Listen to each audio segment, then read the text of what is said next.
अच्छा, मेरा ख्याल है कि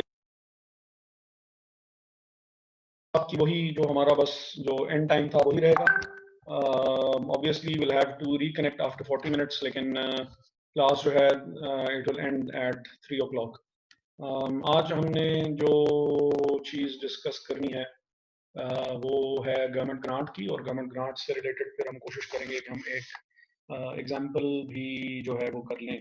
क्विज जो है वो फिर मैं आपके साथ आज आपको पहले से बता के और 3-4 घंटे का 5 घंटे का टाइम दे के और फिर क्विज जो है वो मैं आपके साथ शेयर कर लूंगा, ठीक है।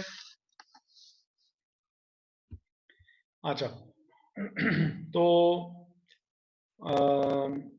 गवर्नमेंट ग्रांट क्या है कि government basically refers to the government itself, government agencies and similar bodies, whether local, national or international। Local bodies की एग्जांपल जो है वो आपकी जैसे EDHA है, it's a local body. CDA है, वगैरह वगैरह, कि ये लोकल सतह पे ये चीज़ों को मैनेज कर रहे होते हैं। तो अगर ये कोई ग्रांट आपको दे दें या ये कोई रिलैक्सेशन दे दें तो वो भी बीच में शामिल होगी। Government grants are assistance by the government in the form of transfers of resources to an entity in return for past or future compliance with certain conditions relating to the operating activities।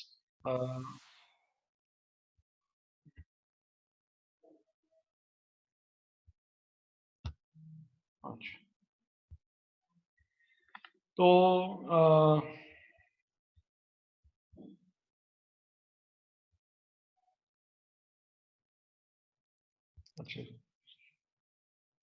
Assistance है government की तरफ से in the form of transfer of resources to an entity. ये मैं जो slides हैं ये आपके ग्रुप में ऑलरेडी शेयर कर भी चुका हूँ, और 2-3 और भी जो टॉपिक्स हैं जो हमने पुराने पढ़े हुए थे या जो अभी हम नए पढ़ रहे हैं, तो उनकी स्लाइड्स भी आपके ग्रुप में शेयर हो चुके हैं। तो गवर्नमेंट ग्रांट क्या है? Is an assistance in the form of transfer of resources to an entity in return for past और फ्यूचर कंप्लायंस। अब ये ट्रांसफर ऑफ रिसोर्सेज की बात उन्होंने की है। ये जो ट्रांसफर ऑफ रिसोर्सेज हैं ये बेसिकली कैश भी हो सकता है या कोई और भी नॉन कैश फॉर्म में भी अमाउंट जो है वो उनको पहुंचाई जा सकती है, लैंड उनको दिया जा सकता है, सब्सिडाइज्ड रेट्स पे चीजें हो सकती हैं, टैक्सेस में छूट हो सकती है, कुछ भी यानी, लेकिन मतलब transfer of resources it may be in the form of cash और it may be in the form of assets other than cash. तो अच्छा जी, तो in return for their services future और पास्ट कोई कंप्लायंस जो है वो, या तो आप उनसे कोई काम करवाना चाह रहे हैं, और जैसे एक ज़माने में पाकिस्तान में जब वो एनर्जी क्राइसिस बहुत ज़्यादा था और बिजली की लोड शेडिंग वगैरह जो है वो हो जाया करती थी बहुत ज़्यादा, तो उस वक्त फिर ये डिसाइड किया गया कि जो ये एलएनजी वाला भी फिर जब ये टर्मिनल लगाए गए, और तो उस वक्त ये चीज़ थी कि हमारी जो बिजली थी वो ज़्यादातर फर्नेस ऑयल से बनती थी, यानी हीट जनरेट की जाती थी और उससे जो है वो इलेक्ट्रिसिटी प्रोड्यूस की जाती थी। लेकिन फिर ये था कि दुनिया ज़्यादातर जो है वो कोल से बनाती है। बहुत से मुल्कों में ये काम हो रहा है। सबसे चीपर सोर्स ऑफ एनर्जी, क्योंकि न्यूक्लियर एनर्जी होती है, सबसे न्यूक्लियर एनर्जी से जो बनती है, जो आपकी बिजली बनती है, that is the most cheaper source. लेकिन बहरहाल उसके बाद फिर ये है कि ये कोल से भी जो है वो जो बनाई जाती है वो भी चीपर ही होती है। तो हमने बहरहाल ये कोशिश की, काफ़ी मुल्क जो है वो गैस से भी बना रहे थे, तो ये एलएनजी वाला फिर वो काम हुआ, और फिर कि भाई अगर कोई आ, बनाएगा गैस से बिजली बनाएगा, तो फिर उसको गवर्नमेंट की तरफ से जो है वो कुछ स्पेसिफिक किस्म की असिस्टेंस जो है वो प्रोवाइड करने की बात हुई थी। और फिर ये है कि किसी को लैंड जो है वो दे देंगे हम, अगर वो यहाँ पे टरबाइन को इंपोर्ट करेगा, जिससे फिर ये है कि वो इलेक्ट्रिसिटी प्रोड्यूस होगी, तो हम उसको उसके ऊपर ड्यूटी छोड़ देंगे और वगैरह वगैरह। तो ये future compliance with certain conditions है, फ्यूचर कंप्लायंस, कि आप जो है फिर अगर हम आपको ये सारी इतनी सहूलियात दे रहे हैं, तो आप इससे फ्यूचर में इलेक्ट्रिसिटी प्रोड्यूस करके और फिर आप हमें जो है वो हमारे ही लोगों को इलेक्ट्रिसिटी प्रोड्यूस करेंगे। प्रोड्यूस करने से आपको डेफिनेटली बेनिफिट होगा, और कि आपकी सेल हो रही है और हमें भी फायदा हो रहा होगा कि हमारा जो एनर्जी क्राइसिस है हम उससे बाहर निकल आएंगे। तो खैर, गवर्नमेंट असिस्टेंस जो है वो क्या है कि अच्छा जी, within the scope of this standard include those activities perform those activities includes uh, those activities performed by government includes those activities performed by government which are in general in the interest of the whole industry, and the monetary benefits associated to those activities to a particular organization cannot be ascertained reliably cannot be ascertained reliably. For example, the provision of infrastructure in development areas or the imposition of trading constraints on competitors. यानी जैसे ये motorway की बात जो है वो होती रहती है, या एक्सपोर्ट प्रोसेसिंग जोन्स जो बनाए जा रहे होंगे या बनाए जाते हैं, तो वहां तक ये है कि इलेक्ट्रिसिटी का पहुंचा देना। अब वो किसी एक स्पेसिफिक इंडस्ट्री के साथ, वो स्पेसिफिक ऑर्गेनाइजेशन के साथ एसोसिएटेड नहीं होगा, बल्कि वो ओवरऑल तमाम ही लोग, बिजली आएगी तो उससे फायदा उठाएंगे, रोड बनेगी तो गुड्स वगैरह उन तक पहुंचना इजी होगा, और गुड्स वहां से दूसरे लोगों तक पहुंचना जो है वो आसान होगा। तो असिस्टेंस का स्कोप जरा थोड़ा सा ब्रॉडर है, और वो ओवरऑल कुछ जो, यानी एक से ज्यादा लोग उससे फायदा उठा रहे होंगे। हेल्प प्रोवाइड करने के लिए गवर्नमेंट कुछ ना कुछ करेगी आपके लिए। और जो गवर्नमेंट ग्रांट है, ग्रांट में जो है वो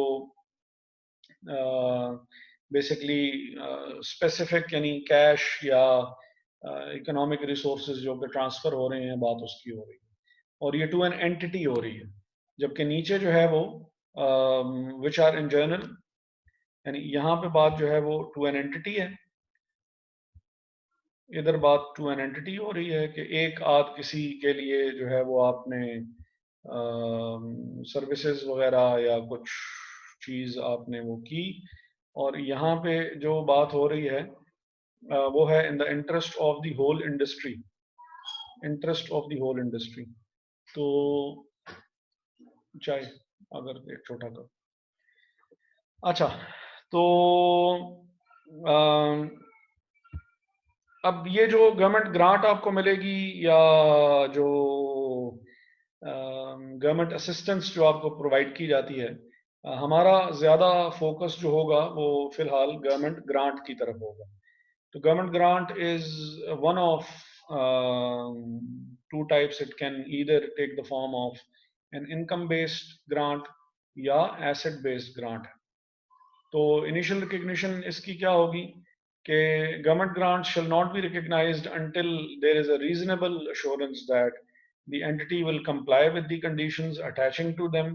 The grants will be received. The money value of the grant should be measured reliably. तो ये तीनों चीजें अगर उसके अंदर हों, ऑब्वियसली आपको जो पैसे दिए जा रहे हैं, तो आपको कहा यह भी जाएगा कि आपने इससे कुछ खास एक टास्क जो है वो आपने परफॉर्म करना है। टास्क परफॉर्म करेंगे तो ग्रांट मिलेगी, टास्क परफॉर्म नहीं करेंगे या आप कर ही नहीं सकते हैं जिसके लिए ग्रांट जो है वो दी जा रही है, तो ऑब्वियसली फिर आप उस ग्रांट को अपनी बुक्स में रिकग्नाइज नहीं कर सकते। आपसे कहा जा रहा है कि आपने गैस से बिजली प्रोड्यूस करनी है, और आप कहें कि नहीं यार, ग्रांट तो ले लूं लेकिन मैं बिजली प्रोड्यूस करूं फर्नेस ऑयल से या किसी और सोर्स से, तो ऑब्वियसली उस चीज के ऊपर ये ग्रांट अप्लाई नहीं होती है। नंबर टू, ग्रांट्स जो है वो एक्चुअली मिल भी जाएंगी। जैसे हमने अभी ये प्रीवियस स्लाइड में हमने बात की थी कि पास्ट और फ्यूचर कंप्लायंस। तो फ्यूचर कंप्लायंस की तो वो बात हो गई जो कि हमने अभी की। पास्ट कंप्लायंस ये है कि कोई काम हम ये कर चुके थे और हम ग्रांट के लिए एलिजिबल थे, आपने कहा था कि आप ग्रांट दे देंगे, तो अब हमें ग्रांट, क्योंकि हम वो काम कर भी चुके हैं और हमने इलेक्ट्रिसिटी प्रोड्यूस करनी शुरू कर दी है, तो अब आप हमें ये ग्रांट एक्चुअली हमें ट्रांसफर भी कर दें। ठीक है जी, तो ये तब है कि the grants will be received, या आप एक्सपेक्ट कर रहे होंगे कि हमने ये काम कर दिया, तो गवर्नमेंट कह रही है ऑब्वियसली, तो ग्रांट मिल भी जाएगी। The monetary value of the grant should be measured reliably.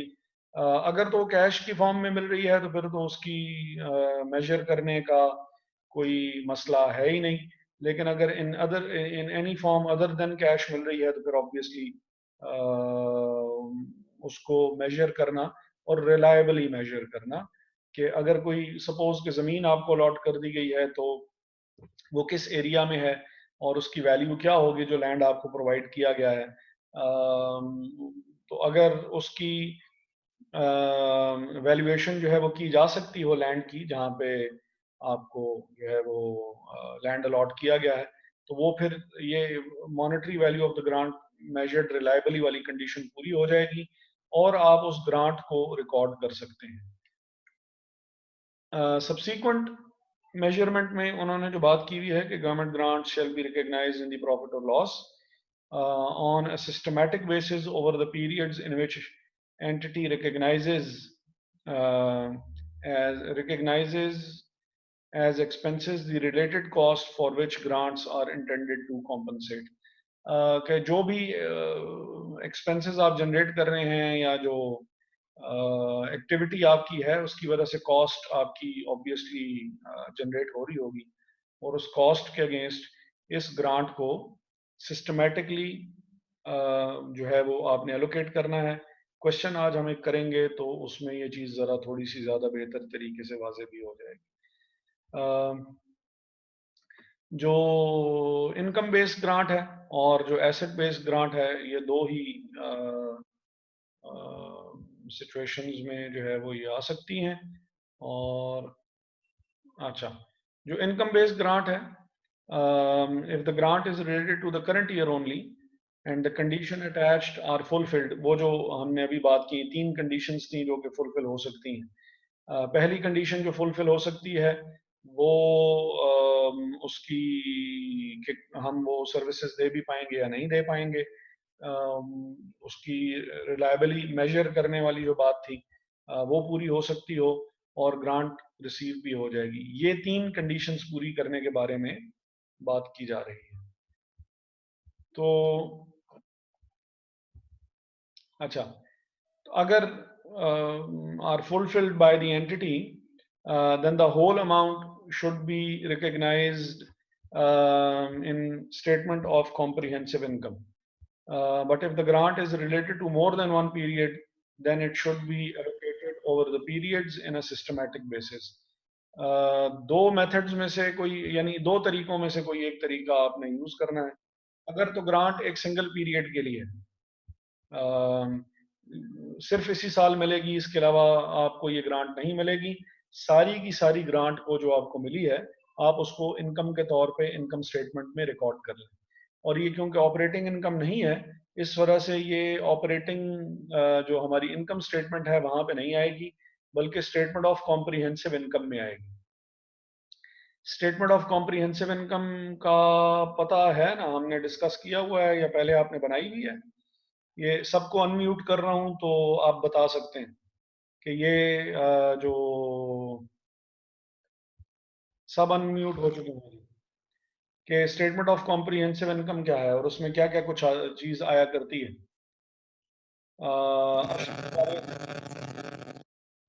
Ashar Javed,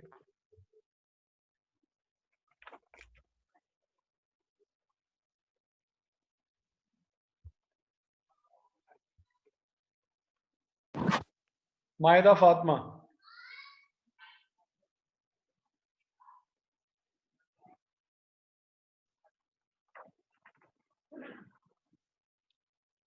Ehsan Iftikhar.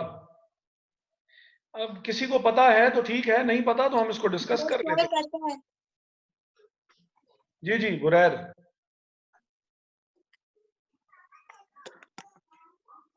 बुरैर sir मैंने बोला है। जी जी क्या सर इनकम स्टेटमेंट सर उसमें आता है नेट इनकम आती है जो हम लोगों ने इनकम स्टेटमेंट से निकाली है और उसके बाद उसमें ना जो अदर इनकम रिसोर्सेज जो भी होती हैं वो ऐड या सब्ट्रैक्ट आई थिंक ठीक हो गया, अदर जो भी इनकम रिसोर्सेज होती है ना। ठीक हो गया। ये बाकी लोगों को भी पता है कि नहीं पता? हसन,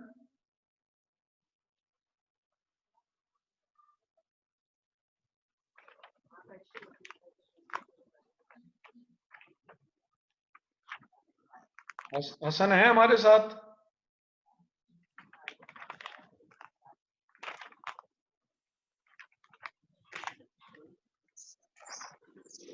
जी हसन,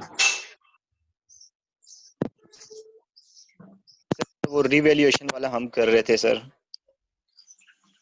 हाँ जी हाँ जी हाँ जी सर उसमें जो हमें जो एक्स्ट्रा जो हमें इनकर हो जाती थी सर जैसे वहां पर हम लोगों ने 40 लिखा होता तो सर फिर नीचे हमें जो था उधर जोन सी सर हमसे सर अभी जहन में से निकल गया सर थोड़ा सा। चलें ठीक है, यानी मेन चीज तो आपने उसका जिक्र कर दिया कि जी सर। इंक्रीमेंटल डेप्रिसिएशन थी, रीवैल्यूएशन जब हमने की थी तो जी रीवैल्यूएशन सर। हमने उसके ऊपर जो है वो बात की थी। तो जहन में आपकी डायरेक्शन तो आपकी बिल्कुल ठीक ही है। कोई और अगर इसमें कुछ चीज़ ऐड करना चाहे तो अच्छी बात है, नहीं तो फिर हम इस तरह करते हैं कि आपको ये आपको ज़रा थोड़ा सा शेयर करके आपके साथ ओ कहाँ गया ये। अच्छा, अब ये फाइनेंशियल एनालिसिस में ये मैं किसी को मैंने एक्सप्लेन किया हुआ था। हाँ, इनकम स्टेटमेंट है, स्क्रीन पे आपके शो हो रहा है ये? Yes sir. अच्छा, तो इनकम स्टेटमेंट में जो है वो सेल्स में से cost of good sold less की, तो हमारे पास ग्रॉस प्रॉफिट आ गया। ग्रॉस प्रॉफिट में से एडमिनिस्ट्रेशन, सेलिंग और अदर एक्सपेंसेस माइनस किए तो नेट इनकम आ गई, नेट प्रॉफिट आई या नेट इनकम आ गई। अच्छा, इसमें से फिर हमने यहाँ तक हमारी जो नॉर्मल जो हमारी हुआ करती है इनकम स्टेटमेंट, को यहाँ पे नेट इनकम पे या नेट प्रॉफिट आफ्टर टैक्स पे खत्म हो जाया करती है। इसके बाद फिर अगर जो आपके कुछ ऐसे सोर्सेज हैं जो कि नॉन ऑपरेटिंग हैं और वहां से अगर आपको पैसा आ रहा है, तो फिर ये नीचे वाला एक एक्स्ट्रा पार्ट आपको जो है वो ऐड करना पड़ता है, जो कि अदर कॉम्प्रिहेंसिव इनकम का पार्ट कहलाता है। इसमें एक तो ये फॉरेन एक्सचेंज, अगर आप किसी कंपनी की सब्सिडरी हैं या ब्रांच हैं और फॉरेन ब्रांच हैं, मींस कि आपका हेड ऑफिस जो है वो पाकिस्तान से बाहर है, तो आपको पैसे उनको भिजवाने पड़ेंगे और पैसे उनसे मंगवाने पड़ेंगे। जो भी ब्रांचेस वगैरह होती हैं वो जो कुछ भी कमाती हैं वो यूजुअली जो है वो हेड ऑफिस को उसको ट्रांसलेट कर देती हैं, भिजवा देती हैं, और अमाउंट वगैरह को मेजर चाहिए हो तो फिर वहां से अमाउंट आती है। तो ऑब्वियसली उसको फॉरेन करेंसी को एक्सचेंज करवाना पड़ेगा, पाकिस्तानी करेंसी कन्वर्ट करवानी पड़ेगी, और जो फॉरेन करेंसी होगी उसको कन्वर्ट करवाना पड़ेगा पाकिस्तानी करेंसी में। अभी आपका मेन कारोबार नहीं है, मसलन नेस्ले है, तो नेस्ले का मेन कारोबार करेंसी की ट्रांसलेशन तो नहीं है, उसका तो कारोबार जो है वो गुड्स बेचना है। तो अब अगर उसको फॉरेन एक्सचेंज ट्रांसलेशन पे जो उसने अपनी हेड ऑफिस के साथ जो डीलिंग की है उसके ऊपर अगर कोई गेन या लॉस हो जाता है, तो वो गेन या लॉस क्योंकि है तो गेन या लॉस तो उसको आना इनकम स्टेटमेंट में ही चाहिए। बट ऑब्वियसली हमें अपनी ऑपरेटिंग इनकम को और अपनी नॉन ऑपरेटिंग इनकम को सेपरेट रखना है, जिसके लिए फिर हम क्या करते हैं, ये अदर कॉम्प्रिहेंसिव इनकम का पार्ट हम एक मजीद ऐड कर देते हैं इनकम स्टेटमेंट में, ताकि यहाँ पे वो वाली इनकम्स शो की जाएं जो कि हमारी ऑपरेटिंग इनकम्स नहीं है, लेकिन क्योंकि इनकम हो गई है या एक्सपेंस हो गया है या लॉस हो गया है तो हम उसको लिख जरूर लें यहाँ पे, और ओवरऑल गेन या लॉस हम अपना जरूर कैलकुलेट कर लें। तो स्लाइड में जो बात की गई वो ये की गई कि अगर सिंगल पीरियड की आपको कोई ग्रांट दी जाए तो वो ग्रांट आप यहाँ पे अदर कॉम्प्रिहेंसिव इनकम में, ये जो तीसरा पार्ट है जो कि नॉन ऑपरेटिंग गेन या लॉस को शो कर रहा है, उस नॉन ऑपरेटिंग गेन या लॉस में आप उसको रिकॉर्ड जो है वो कर लें। ठीक है,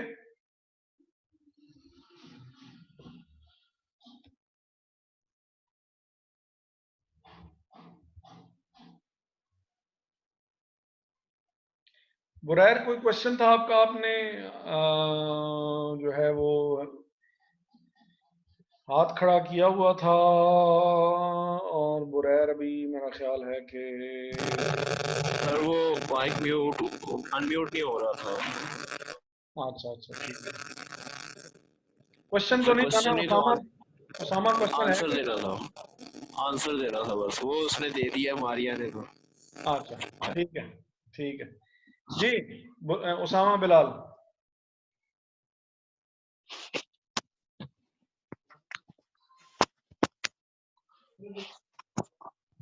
सर जी मेरी उसामा। कॉल बार बार डिस्कनेक्ट हो रही है, कनेक्ट हो रही है, इंटरनेट इश्यूज आ रहे हैं मुझे। सर बस ये हम रिकॉर्ड कर रहे हैं ना साथ साथ, तो यस सर। फौरन बाद आप इसको सुन भी लीजिएगा। आज ही अगर आप कहते हैं कि ये चीज़ इसमें से अगर आपको कुछ समझ में नहीं आया हुआ तो आपने फिर ये है कि आपने पूछ लेना है, ठीक है? ओके सर, मैं पूछ। Yes sir.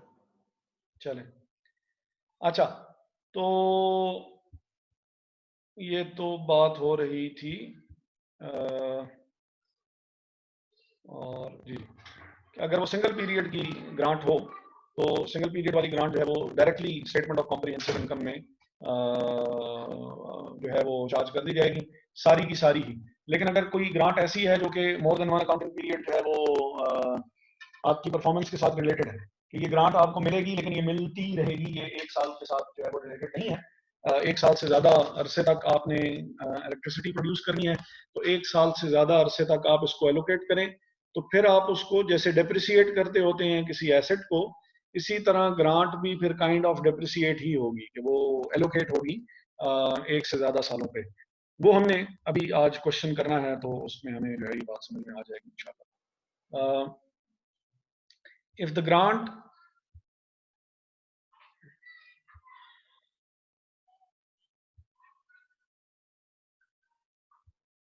acha if the grant is for the creation of assets and the conditions attached are fulfilled by the entity, then this standard prescribes two treatment for this grant. Number one, deduct the value of the grant from the cost of an asset so that the reduced depreciation expense reflect the related benefit of grant into statement of comprehensive income. आसान अल्फाज में मैं बात करूंगा, जो ये बाकी ये जो कह रहा है, जो ये समझाना चाह रहा है, वो सवाल करके और समझाऊंगा आपको कि वो बेसिकली उधर ये क्या कहना चाह रहा था। आसान अल्फाज में पहला तरीका, अगर आपको वो ग्रांट दी जाए which is related to the asset, जो कि हमारा आज का क्वेश्चन भी है, तो that grant can be either deducted from the cost of the asset। जब cost of the asset reduce हो जाएगी, cost of the asset जब reduce हो जाएगी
सर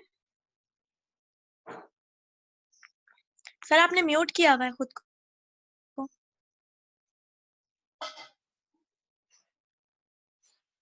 सर आपकी आवाज ही नहीं आ रही। कब से नहीं आ रही है? सर तो काफी देर से। आज 10 मिनट होने वाले हैं सर। हाँ जी सर।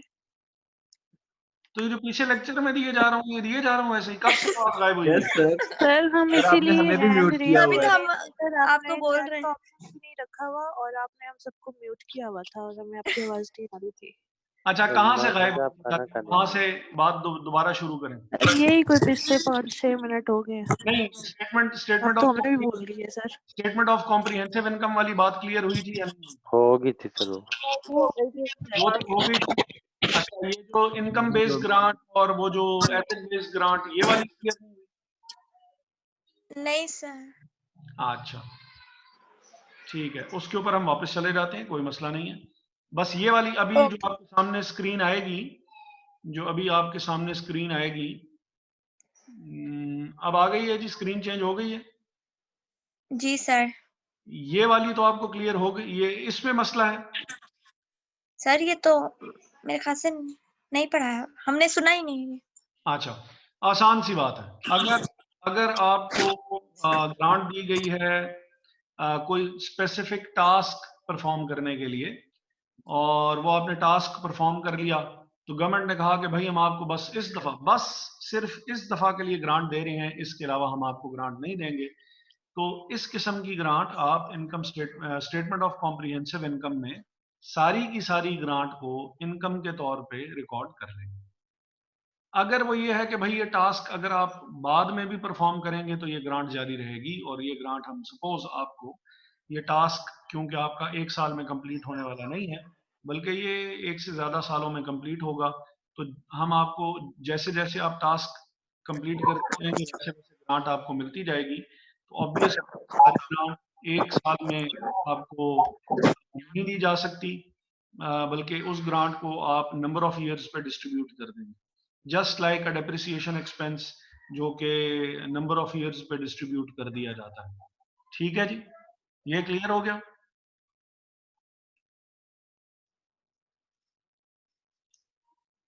ये क्लियर है जी सबको? अब तो मैंने सबको ही अनम्यूट रखा हुआ।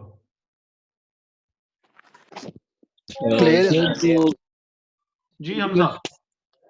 जो कंटिन्यूअस ग्रांट होगी जो कि आपको ईयर ऑन मिलती जाएगी, तो उसको भी इनकम स्टेटमेंट में ही रिकॉर्ड करना है सर आपने? देखिए वो भी उस जगह तो उसकी स्टेटमेंट ऑफ कॉम्प्रिहेंसिव इनकम ही रहेगी ना, कि वो ऑपरेटिंग तो नहीं है, वो तो नॉन ऑपरेटिंग इनकम हो रही है, कहीं से गवर्नमेंट हमें पैसे दे रही है।